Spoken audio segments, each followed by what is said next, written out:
Amarillo, Texas, located in the Panhandle, is a regional hub surrounded by small towns, tied closely to agriculture, oil, and civic institutions. In the early 1990s, it was a community where people often knew one another by name, and where careers in law, business, and public service shaped both reputations and futures. It was here that attorney and former judge David Glenn Lewis lived and worked before his sudden and unexplained disappearance in 1993. David Glenn Lewis was born to parents Herschel and Esther Lewis on December the 11th, 1953 in Borger, a small industrial town just north of Amarillo. He excelled academically, graduating from Phillips High School before heading to Texas Tech University, where he earned a degree in political science in 1975. 4 years later, he added a law degree to his credentials, setting the stage for a promising career in the legal system. Lewis's professional trajectory was notable. He worked both as an assistant county attorney in Sherman and Wheeler counties and maintained a private law practice. By 1986, he had been elected judge of the court at law in Moore County, an achievement that underscored his reputation as both ambitious and dedicated to his craft. Although he later lost a bid for a district court judgeship, he remained respected within the legal community. He returned to private practice, joined a law firm in Amarillo, and even taught government classes at Amarillo College.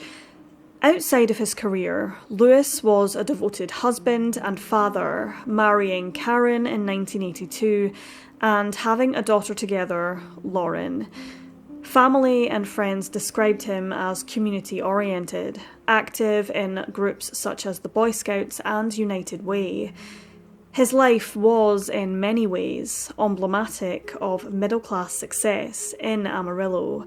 Yet, beneath the surface, pressures were mounting, an ongoing lawsuit, professional frustrations, and hints of threats from earlier in his career as a judge. These threads would intertwine with tragic consequences. The final days before Lewis vanished were marked by a mixture of routine and oddity. On Thursday, January the 28th, 1993, he left his workplace of Buckner, Lara and Swindle law practice at midday, telling his colleagues he felt under the weather, though records showed he actually stopped for gas in the afternoon. That evening, he fulfilled his teaching obligations at Amarillo College, dismissing his class at 10 p.m. This was the last confirmed sighting of him alive in his hometown. The following morning, Friday, January 29th, Karen and Lauren left for a weekend shopping trip in Dallas. David stayed behind, intending to watch the Dallas Cowboys in the Super Bowl that Sunday. A church member later reported seeing him in a rush at Amarillo International Airport, apparently without any luggage. That night, a police officer spotted a red Ford Explorer, identical to David's, parked outside the Potter County Courthouse at 10:30 p.m. The following day, on January 30th, his vehicle briefly appeared in the driveway of the Lewis residence. Police also logged a sighting of David, though they never revealed the specifics to the public. That same day, a mysterious deposit of $5,000 was made into his bank account, its source never identified. The following day, Sunday, January 31st, a plane ticket from Amarillo to Dallas was purchased in his name. Whether he bought or used the ticket has never been proven. That afternoon, his Explorer was once again seen at the courthouse. A man resembling David stood nearby, reportedly taking photographs of the building. Meanwhile, at home, the VCR began recording the Super Bowl at around 5:15 p.m, a task requiring manual activation.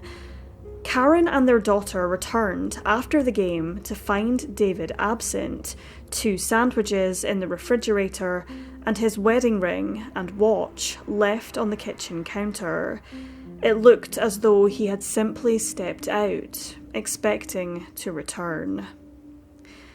The following day, February 1st, another plane ticket was purchased under his name, this one from Los Angeles to Dallas.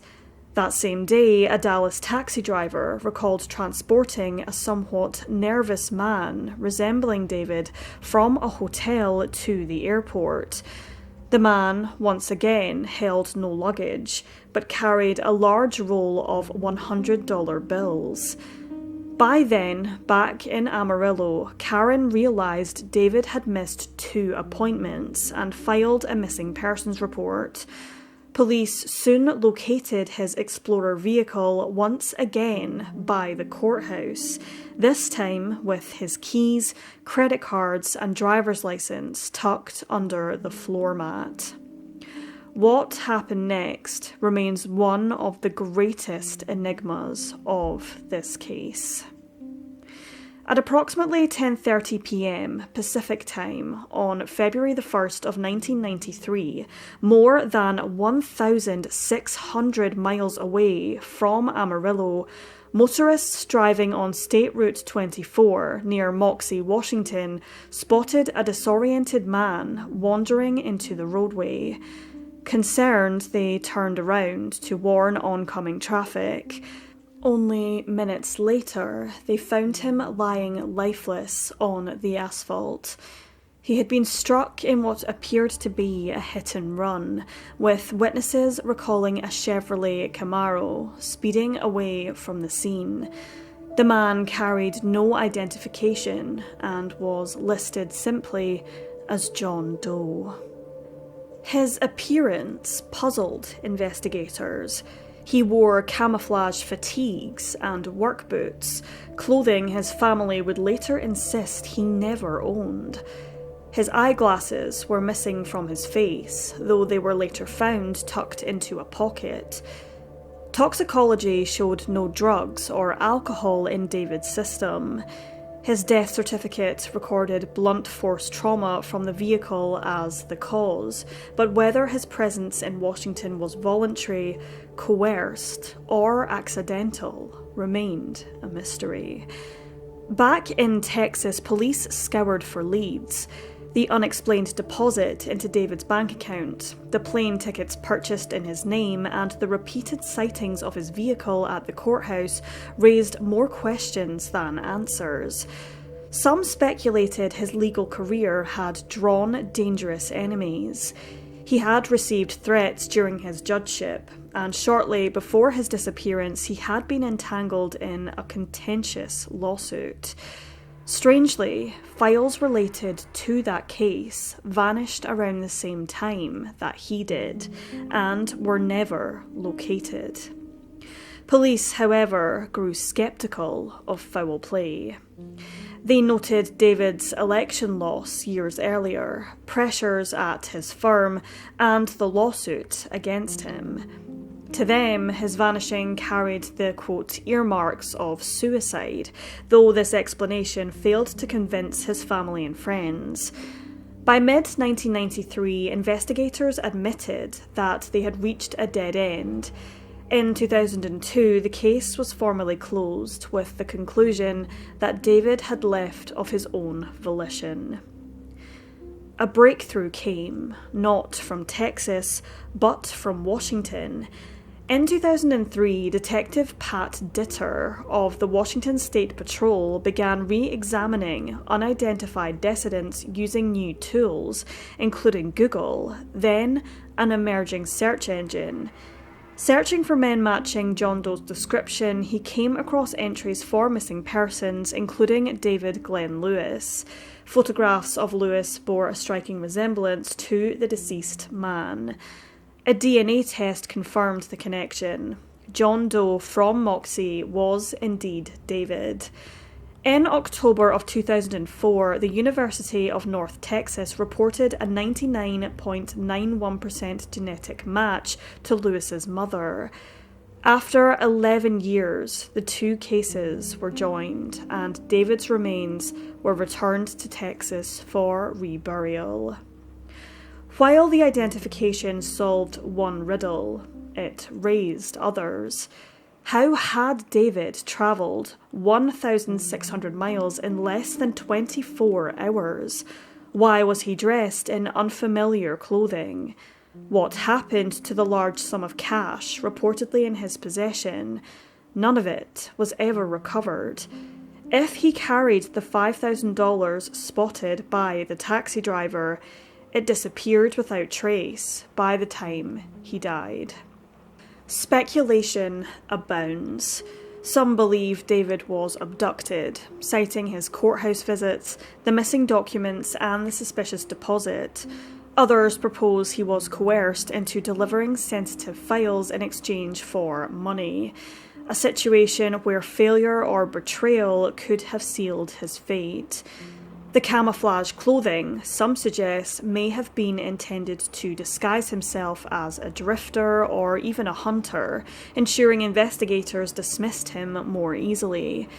The Camaro seen speeding away in Washington raises the chilling possibility that he was deliberately run down. David's family remains steadfast. He did not willingly leave.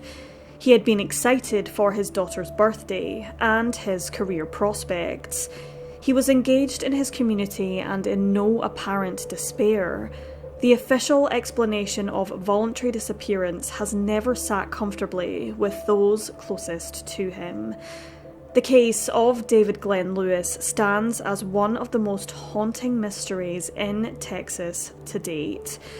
It began with a respected lawyer and family man in Amarillo, unravelling into a web of unexplained deposits, courthouse sightings, missing files, and a final fatal night on a road in Washington state. For more than a decade, his family endured uncertainty until forensic science and a detective's persistence gave them answers, but only some. Even today, the unanswered questions linger like shadows over the flat Panhandle horizon. Who deposited the money? Where did the missing documents go? And why did a man with so much to live for end up walking alone on a rural road in camouflage clothing that was not his own? David's story is a reminder that even in close-knit communities, mysteries can remain unsolved, and that sometimes the truth is stranger and more elusive than fiction.